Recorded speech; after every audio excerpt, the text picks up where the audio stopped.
Capítulo 7 O Estrondo. A batalha sangrenta que acontece em Shiganshina é o caminho para o final da história. De um lado, temos os Marleyanos tentando parar Eren a qualquer custo, e do outro, temos a parceria entre irmãos Yeager para se juntarem e darem início ao plano. E não preciso nem dizer que muitas vidas foram perdidas neste conflito, mas o que aconteceria a seguir seria o que realmente definiria o rumo do mundo. E enquanto Armin, Mikasa e companhia tentam achar uma saída para resolver agora dois problemas, não só a invasão dos Marleyanos, mas também a crise interna com a facção Yeager. Ao mesmo tempo que tentam restabelecer contato com Eren e tentar impedi-lo de se juntar a Zeke e cometer o maior genocídio da história. A batalha vai ficando cada vez mais brutal para os Titãs, até que chega ao ponto que tanto Zeke quanto Eren já não estão mais em suas formas bestiais e correm em direção um ao outro para, no último suspiro, tentar restabelecer contato.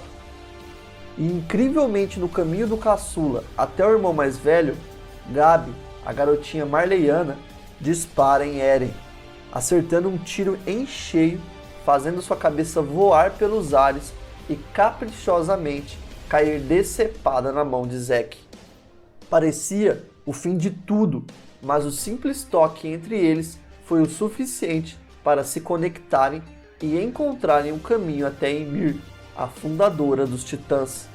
E nesta parte da história, temos contada as verdadeiras intenções de que Zeke acreditava que estaria manipulando Eren para completar o seu desejo de eutanásia,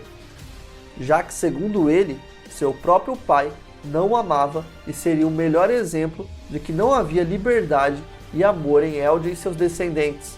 e que nada poderia mudar o rumo da história, a não ser interrompê-la bruscamente. Porém, neste ponto, os ideais dos irmãos se divergem, enquanto ambos junto acompanhavam as memórias do pai,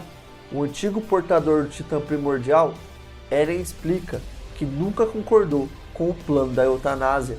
e precisava de Zeke apenas para conseguir usar o estrondo, e que, assim como seu pai desejava, também acreditava na liberdade e no amor daqueles que cresceram com ele, e faria de tudo para acabar com o sofrimento iniciado centenas de anos atrás.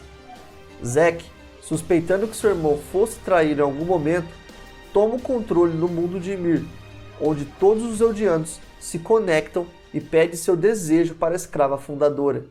que aqui é mostrada como uma simples serva que, semelhante à sua pobre vida humana, sempre existiu para cumprir ordens e nunca agir por conta própria. E acreditando que venceu, já que uma vez que Ymir é ordenada, ela não pode parar, Zeke se surpreende com mais uma reviravolta que aqui acontece, pois Eren revela ao irmão mais velho que o verdadeiro poder do Titã de Ataque é ter acesso às memórias, não só do passado, mas também do futuro, informando que ele jamais foi capaz de compreender o verdadeiro plano do pai, Grisha Yeager, muito menos do que seria necessário para libertar o mundo. Assim, ele se livra de suas correntes e parte em direção a Ymir, fazendo algo que ninguém nunca fez a ela em milhares de anos de existência: abraçá-la, conseguindo assim se fundir à fundadora e dando início ao tão temido estrondo. Nesta etapa, tudo começa a desmoronar e os milhares de titãs que serviram para construir as muralhas e todos os outros que haviam recebido o líquido espinhal agora se tornam uma única infantaria, lideradas por Eren e Ymir, marchando rumo ao extermínio de todos os povos fora da ilha Paradis, sejam eles Marleyanos ou Eldianos remanescentes. Nada e nem ninguém poderia interromper a aniquilação. Agora, não importa qual raça pertence seu sangue, em qual família você nasceu, qual causa você busca, todos iam ser exterminados. E com exceção dos fanáticos da facção Yeager, algumas pessoas perceberam que esta luta entre eles seria totalmente inútil e que por tantos anos batalharam para atingir um propósito sem justificativa e fundamento, uma causa que nunca se resolveria.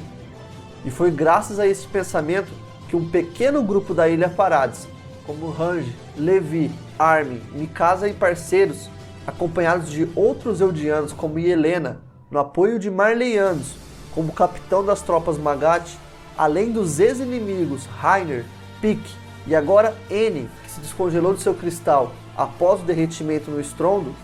partem rumo ao único objetivo em comum em prol de interromper o genocídio,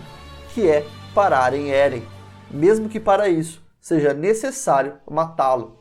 E neste ponto da história, com a união improvável de todos os inimigos para enfrentarem um mal maior, é importante falarmos sobre os amigos de Eren,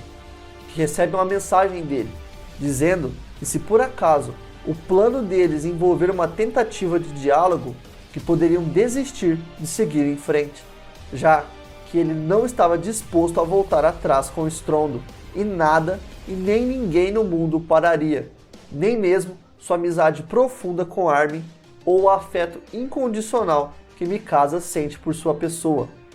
A mesma que no último encontro pessoal dos dois terminou aos prantos após ouvir que ela não representava nada para ele, muito menos que não agia por conta própria, um fantoche que seu sangue Ackerman só a fazia seguir seu instinto de protegê-lo e nada mais. Após estas duras palavras, qualquer esperança que ainda existia com eles se extinguiu, e a única coisa que os ex-moradores das muralhas agora tinham era se rebelar contra seu próprio povo, que viraram fanáticos, e assassinar seu melhor amigo para salvarem a vida de pessoas que sempre os viram como demônios. Uma atitude nobre, vinda do coração, e que todo mundo deveria ter tido desde o começo, sendo apenas seres humanos convivendo sem distinção ou preconceito.